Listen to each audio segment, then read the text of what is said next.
À tous, frères et sœurs, bienvenue dans Chama au quotidien. Le passage d'aujourd'hui se trouve dans Genèse 47 et le thème étant la famille de Jacob s'installe dans le pays de Goshen. Ce chapitre raconte principalement deux événements. Premièrement, Jacob et sa famille se présentent devant le pharaon. Jacob bénit le pharaon, puis toute sa famille s'installe dans le pays de Goshen.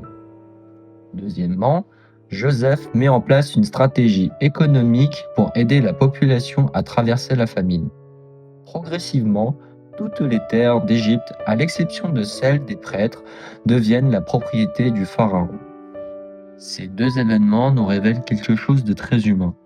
Lorsque tout va bien, chacun cherche souvent son propre intérêt. On veut posséder davantage, protéger ce que l'on a et parfois même prendre ce qui appartient aux autres. Mais lorsqu'une grande difficulté arrive, les personnes commencent davantage à s'entraider et à comprendre la souffrance des autres. La famine obligea toute l'Égypte à se réorganiser. Grâce aux mesures prises par Joseph, les ressources furent redistribuées afin que le peuple puisse survivre. Nous retrouvons une situation semblable dans la famille de Jacob. Lorsque tout allait encore très bien, les 10 frères de Joseph étaient jaloux de lui. Ils l'avaient vendu comme esclave. Puis ils étaient retournés chez eux en continuant à vivre dans la méfiance et les conflits. Mais à cause de la famine, ils n'avaient plus rien à se disputer. Ils durent apprendre à s'écouter, à se soutenir et à s'aimer. Judas promit à son père de protéger Benjamin. Il ne voulait certainement pas répéter ce qu'il avait fait autrefois à Joseph. Finalement, grâce à l'intervention de Joseph, toute la famille fut réconciliée. Joseph leur révéla le plan de Dieu et choisit de leur pardonner. Les relations furent restaurées et toute la famille put entrer ensemble dans ce que Dieu avait préparé. On dit souvent qu'il est plus facile de traverser les difficultés ensemble que de rester unis dans l'abondance.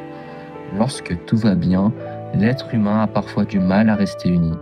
Mais face à une catastrophe, les personnes deviennent souvent plus solidaires. Alors, dans un monde où chacun recherche son intérêt, comment pouvons-nous choisir le renoncement à nous-mêmes, l'unité et l'obéissance à Dieu? Nous pouvons trouver quelques réponses dans les paroles de Jacob. Premièrement, Jacob reconnaît que sa vie a été courte et difficile. Lorsque le pharaon lui demande son âge, Jacob répond « Les années de ma vie ont été peu nombreuses et mauvaises. » Il avait effectivement traversé beaucoup d'épreuves. Il avait dû fuir loin de chez lui à cause de son frère. Il avait été trompé et exploité par Laban. Il avait connu les rivalités dans sa famille, l'agression de sa fille Dina, la violence de Siméon et Lévi, la mort de Rachel pendant l'accouchement, la faute de Ruben, la disparition de Joseph et enfin la famine. La vie de Jacob avait été remplie de souffrances et de situations qu'il ne pouvait pas contrôler. Nous aimons entendre parler de réussite, de bénédiction et de victoire. Pourtant, la description de Jacob est très proche de la réalité de beaucoup de personnes. La vie contient de belles choses, mais elle comporte également des déceptions, des pertes et des souffrances. La foi ne consiste pas à nier ses difficultés, elle consiste à continuer à marcher avec Dieu au milieu d'elles. Deuxièmement, Jacob bénit le pharaon. Autrefois, Jacob cherchait toujours à obtenir les bénédictions pour lui-même. Mais après toutes les épreuves de sa vie, Jacob avait compris que les hommes ne pouvaient lui offrir que des choses temporaires, de la nourriture, un logement ou une position. La véritable bénédiction, c'est la présence de Dieu. Jacob arriva en Égypte comme un étranger dépendant de l'aide du pharaon. Pourtant, ce fut lui qui bénit le pharaon. Humainement, le pharaon était plus puissant, mais spirituellement, Jacob portait les promesses de Dieu. Après avoir passé une grande partie de sa vie à chercher à recevoir, Jacob était maintenant devenu une personne capable de bénir les autres. Troisièmement, Jacob voulait retourner dans le pays de la promesse. À la fin de sa vie, Jacob demanda à Joseph de ne pas l'enterrer en Égypte, mais dans le pays de Canaan ou près de ses ancêtres. Le pays de Goshen était fertile. Sa famille y possédait des terres et devenait de plus en plus nombreuse. Humainement, Jacob aurait pu considérer l'Égypte comme sa nouvelle maison. Mais il savait que Goshen n'était pas sa destination finale. Sa véritable espérance se trouvait dans la promesse de Dieu. Dans notre vie, nous devons parfois nous adapter à différentes situations à cause du travail, de l'argent, de la famille ou des circonstances. Mais nous ne devons pas oublier notre véritable appel. Ce qui peut satisfaire profondément notre cœur, ce n'est pas forcément un meilleur salaire, ou une maison plus grande, ou une vie plus confortable. C'est de vivre dans la présence de Dieu et d'avancer selon sa volonté. Jacob avait passé sa vie à saisir et à posséder. Pourtant, il arriva finalement en Égypte les mains vides.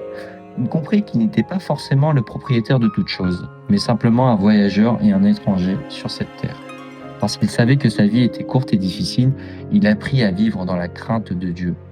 Parce qu'il comprit que la véritable bénédiction n'était pas dans ce qu'il pouvait saisir, mais dans la présence de Dieu, il arrêta de vivre uniquement pour lui-même et commença à bénir les autres. Sœurs et frères, l'histoire de Jacob ressemble-t-elle aussi à notre propre histoire? Dieu veut nous aider à mieux comprendre la vie et les épreuves. Nous ne sommes que des voyageurs et des étrangers sur cette terre. Les richesses, les réussites, les compliments, les critiques, les gains et les pertes ne constituent pas notre destination finale. Le pays de Goshen pouvait être agréable, mais ce n'est qu'une étape. De la même manière, ce monde n'est pas forcément notre destination finale. Notre espérance est auprès de Dieu, dans le pays qu'il nous a promis. Que Dieu nous aide à moins nous attacher aux choses passagères et à rechercher sa présence et à devenir, comme Jacob, des personnes qui bénissent les autres. Frères et sœurs, que Dieu vous bénisse.